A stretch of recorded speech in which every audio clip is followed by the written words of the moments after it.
লোকমান আলাইহিস সালাম আল্লাহর প্রিয় ভাজন একজন ব্যক্তি ছিলেন, খুব জ্ঞানী প্রাজ্ঞ একজন ব্যক্তিত্ব ছিলেন। ইথিওপিয়া, যেটা আগের নাম ছিল হাবাসা, এই রিজিয়নে, কেউ কেউ বলেছেন মিশরের কোন একটা এলাকায়, কেউ সুদান, কেউ ইথিওপিয়া, তো রিজিয়নটা কাছাকাছি। কি করতেন?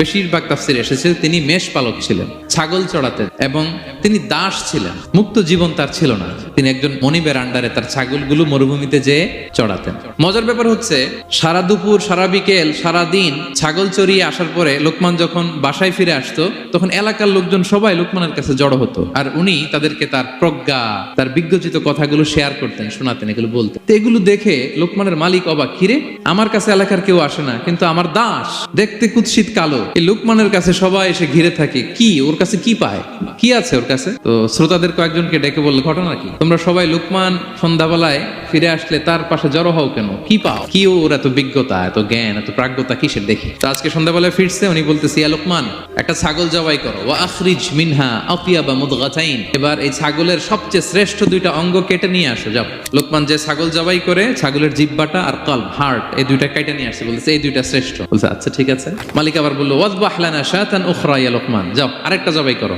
এবার সবচেয়ে নিকৃষ্ট দুইটা অঙ্গ ছাগলের কেটে নিয়ে আসো, যাও দেখি।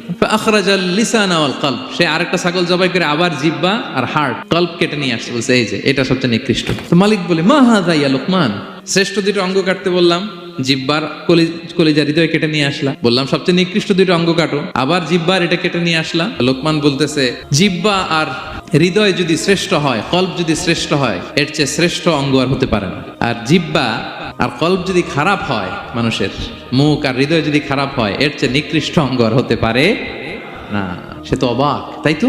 মালিক অবাক হয়ে গেল, বলতেছে তাই তো লোকমান, আসলেই তুমি অনেক প্রাজ্ঞ, অনেক বিজ্ঞ, যাও, তোমাকে আমি আর এই বন্দিত্বের মধ্যে আটকে রাখতে চাই না, তোমাকে আমি এই ভালো কথাগুলো গণমানুষের কাছে পৌঁছে দেওয়ার জন্য আজ থেকে তোমাকে লোকমান আমি আজাদ করে দিলাম।